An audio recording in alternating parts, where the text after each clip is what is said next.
अमेरिकेनं भारतावरील टॅरिफ आता 25%वरून 18%पर्यंत कमी केलेला आहे। पंतप्रधान नरेंद्र मोदी आणि अमेरिकेचे राष्ट्राध्यक्ष डोनाल्ड ट्रम्प यांच्यामध्ये फोनवरून चर्चा झाली आहे। भारत हे रशियाकडून तेल खरेदी करणार नाही असं ट्रम्प यांनी म्हटलंय। भारताला आता व्हेनेझुएलाकडून जास्त तेल खरेदी करावं लागणार असल्याचं देखील ट्रम्प यांनी सांगितलेलं आहे। तर डोनाल्ड ट्रम्प आणि पंतप्रधान नरेंद्र मोदींमध्ये नक्की काय चर्चा झाली आहे ते आपण ग्राफिक्सच्या माध्यमातून समजून घेऊयात। अमेरिकेकडून भारतावरील टॅरिफमध्ये मोठी कपात करण्यात आलेली आहे। पंतप्रधान नरेंद्र मोदी आणि अमेरिकेचे राष्ट्राध्यक्ष ट्रम्प यांनी एकमेकांशी फोनवरून चर्चा केली आहे। भारतावरील 25% टॅरिफ आता 18%च असणार आहे असं ट्रम्प यांनी सांगितलंय। तर येत्या काळात भारतावरील टॅरिफ आणखी कमी होणार असल्याचं देखील ट्रम्प यांनी म्हटलंय। भारत आता रशियाकडून तेल खरेदी करणार नाही असं देखील ट्रम्प यांनी म्हटलंय। तर भारत व्हेनेझुएलाकडून अधिक तेल खरेदी करणार असल्याचं ट्रम्प यांनी सांगितलेलं आहे।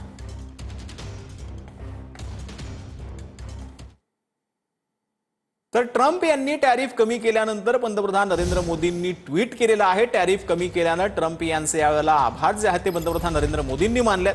भारतात बनवलेल्या उत्पादनावरती 18%पर्यंत टॅरिफ कमी केल्यानं आनंद झाला असं देखील यावेळेला पंतप्रधान नरेंद्र मोदी यांनी म्हटलेलं आहे।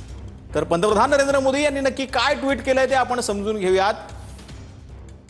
अमेरिकेचे राष्ट्राध्यक्ष ट्रम्प यांच्याशी चर्चा झाली। भारतात बनलेल्या उत्पादनावरती 18%पर्यंत कर कमी केल्यानं आनंद असल्याचं पंतप्रधान नरेंद्र मोदींनी म्हटलेलं आहे।